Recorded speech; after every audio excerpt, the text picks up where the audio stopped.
അപ്പോൾ എല്ലാവർക്കും നമസ്കാരമുണ്ട്. അപ്പോൾ നമ്മളിന്നുണ്ടല്ലോ പാലക്കാട് സ്പെഷ്യലായിട്ടുള്ള വെണ്ടയ്ക്കയിൽ ഉണക്കമത്തി ഇട്ടിട്ടുള്ള കറി വെക്കാനാണ് വന്നിട്ടുള്ളത്. അപ്പോൾ വെണ്ടയ്ക്കയും ഉണക്കമത്തി ഇട്ടുള്ള വെണ്ടയ്ക്ക പുളി. അപ്പോൾ അതെങ്ങനെ ഉണ്ടാക്കുക എന്നുള്ളത് നമുക്ക് നോക്കാം. ഓക്കെ, അപ്പോൾ നമ്മളിന്ന് ഉണ്ടാക്കുന്നത് വെണ്ടയ്ക്ക് മീനും കൂടി പുളി മത്തിയില്ലേ? ഉണക്കമത്തിയും കൂടിയുള്ള പുളി. അടിപൊളി സാധനമാണ് അല്ലേ? പാലക്കാട് സ്പെഷ്യലാണ്. അപ്പോൾ നമ്മൾ പാലക്കാടിൻ്റെ അടുത്ത സ്പെഷ്യൽ വീഡിയോ ആയി അല്ലേ? അപ്പോൾ കുമ്പളങ്ങയ്ക്കും റാവുത്തർ ബിരിയാണിക്കൊക്കെ ശേഷം നമ്മളിനി അടുത്ത് വെണ്ടയ്ക്കപ്പുളി. എണ്ണ ചൂടായതിനു ശേഷം ആദ്യം വെണ്ടയ്ക്ക വതക്കണം അല്ലേ? വെണ്ടയ്ക്ക വതക്കി വെക്കണം. അപ്പോൾ നമുക്കതിനെ അടിപൊളി. എത്ര ഒരു 1/4 കിലോ വെണ്ടയ്ക്ക ഉണ്ടാവും അല്ലേ? ഇനി ഇത് കൂടെ വേറെ എന്തെങ്കിലും കൊടുക്കുന്നുണ്ടോ? ഇടുന്നുണ്ട്. കൂടെ ഇതൊന്ന് നല്ലോണം ഒന്ന് മൂത്ത് വരുമ്പോൾ ചെറിയ ഉള്ളി ഇടണം. ചെറിയ ഉള്ളിയാ? ഒരു 100 ചെറിയ ഉള്ളി അല്ലേ? 100 ചെറിയ ഉള്ളി ആക്കിയിട്ടുണ്ട്. അത് കൂടെ നല്ലോണം എന്താ കൊട്ടട്ടെ കൊട്ടുണ്ട്.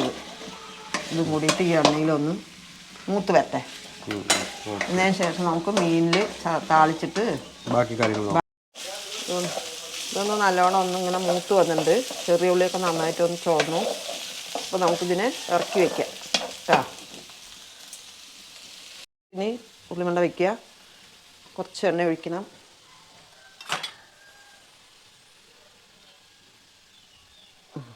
എണ്ണ ഒഴിച്ചു. ഇനി ഇത് ഒന്ന് ചൂടാവട്ടെ. മീൻ പുളിക്ക് കടുക് ഉപയോഗിക്കുന്നില്ല കേട്ടോ. ഉലുവ ഒരു 2 സ്പൂണ് ഉലുവ ഇട്ടുണ്ട് കേട്ടോ. ഉലുവയൊന്ന് ചൂടായി ഒന്ന് പൊട്ടിക്കഴിഞ്ഞാൽ ഇത് വെളുത്തുള്ളി മാത്രം? വെളുത്തുള്ളി മാത്രം. എത്ര അല്ലി ഉണ്ടാവും വെളുത്തുള്ളി? വെളുത്തുള്ളി ഒരു 10 എണ്ണം. ഒരു 10 വെള്ളുള്ളി ചതച്ചത് ഇതിലിടുക. അതൊന്ന് മൂക്കട്ടെ. മൂത്ത് വരുമ്പോൾ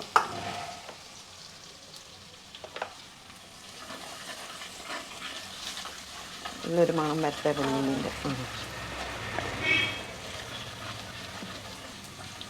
പച്ചച്ചോയ അങ്ങോട്ട് വിട്ടാൽ നല്ലൊരു മണം വരും വെണ്ടയ്ക്കയ്ക്ക് മീനിൻ്റെ. അപ്പോൾ നമ്മൾ ചെറിയ ഉള്ളി അരിഞ്ഞ് വെച്ചത് ഒരു 10 എണ്ണം കേട്ടോ. ചെറിയ ഉള്ളി വട്ടത്തിൽ അരിഞ്ഞ് വെച്ചതിന് അതൊന്ന് മൂക്കട്ടെ. നല്ലോണം മൂത്ത് വരുമ്പോഴേക്ക് കത്തി എടുത്തിട്ട് വരാം. അതുകൂടെ നമുക്ക് 2-3 പച്ചമുളക് പൊളിച്ചിടാം കേട്ടോ.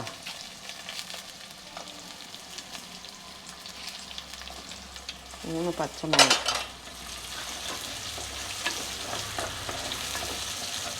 കഷ്ണം ഇഞ്ചി ചതച്ചത് കേട്ടോ.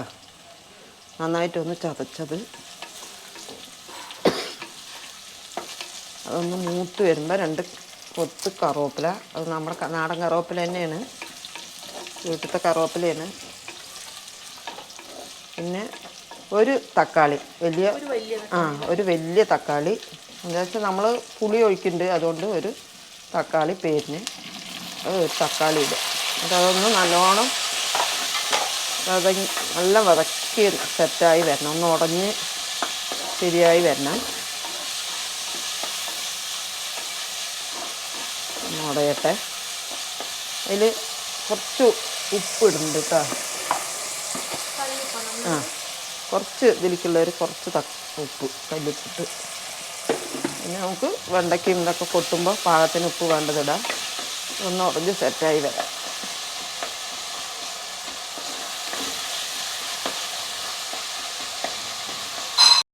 അപ്പോൾ നമുക്കിത് മീനിലേക്കും വെണ്ടയ്ക്കും ഒക്കെ കൂടിയിട്ടുള്ളൊരു 1/2 സ്പൂണ് നാടൻ മഞ്ഞൾപ്പൊടിയാണ്, അതുകൊണ്ട് 1/2 സ്പൂണ് മതി. പിന്നെ 1 സ്പൂണും മുളക് പൊടി, നമ്മുടെ നാടൻ മുളക് പൊടിയാണ്, പിന്നെ ഇതൊന്നുമല്ല. അതുപോലെ ഒരു 2 സ്പൂണ് മല്ലിപ്പൊടി,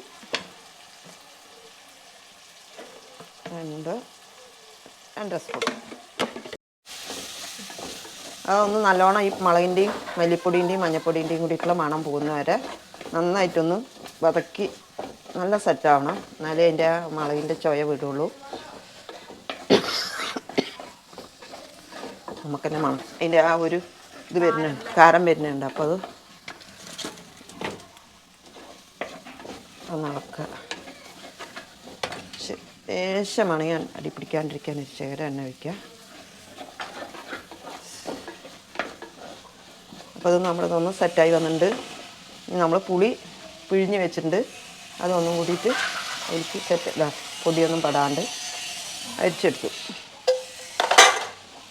പോരാത്തത് നമുക്ക് വെള്ളം പാകത്തിന് വേണ്ടത് ചേർക്കാം. അപ്പോൾ ഒന്ന് ഇളക്കി സെറ്റായതിന് ശേഷം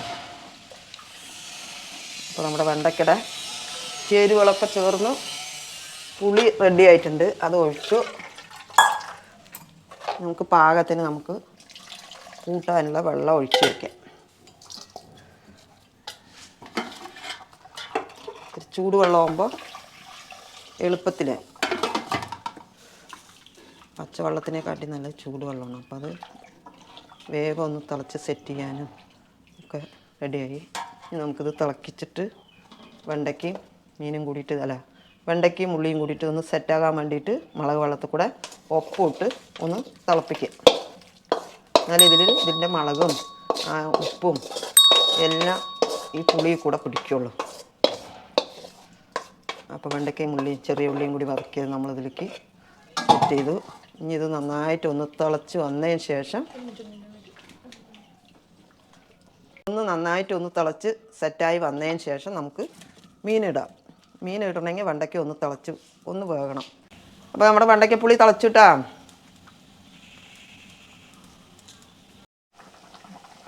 അപ്പോൾ നമ്മുടെ വെണ്ടയ്ക്ക നന്നായിട്ട് വെന്തുട്ടാ. ഞാൻ ഇതിലേക്കിതാ മീൻ കഴുകി ആരാൻ വെച്ച നമ്മുടെ ഉണക്ക മത്തി അതിലേക്കിട്ട് നന്നായിട്ടൊന്ന് തിളച്ച നമ്മുടെ വെണ്ടയ്ക്കപ്പുളി റെഡി.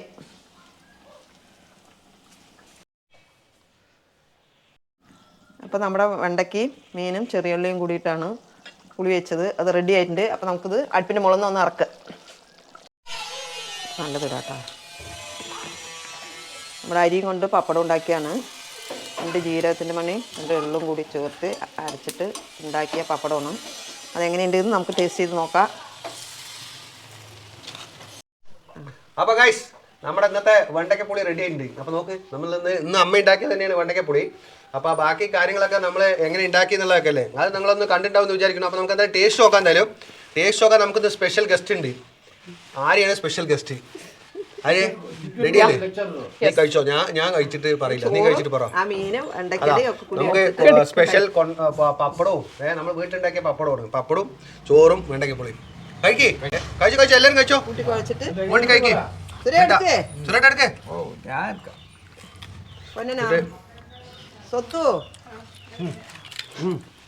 നന്നായി നോക്കിയിട്ട് പറയണം. അതെ, കഴിച്ചിട്ട് പറ.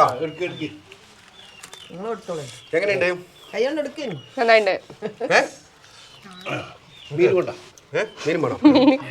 ആ അപ്പൊ ഞാൻ കഴിച്ചിട്ട് പറയും എങ്ങനെയുണ്ട് എന്നുള്ളത്.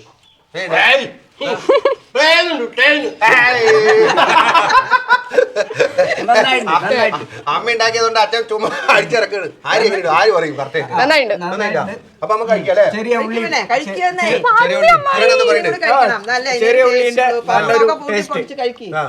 ഉള്ളിന്റെ നല്ല ടേസ്റ്റ്. വോൾട്ടി പറയും എങ്ങനെയുണ്ട്? വോൾട്ടി സൂപ്പർ ആയിട്ടല്ലേ? അപ്പോൾ പാലക്കാട് സ്പെഷ്യലി നമ്മൾ കണ്ടിന്യൂ ചെയ്യാണ്. ഇനി അടുത്ത ആഴ്ച നമ്മൾ അടുത്ത വിഭവമായിട്ട് വരും. അപ്പൊ നിങ്ങളെ വീഡിയോ ഇഷ്ടപ്പെട്ടെന്ന് പറഞ്ഞു കഴിഞ്ഞാൽ ബൈ ബൈ.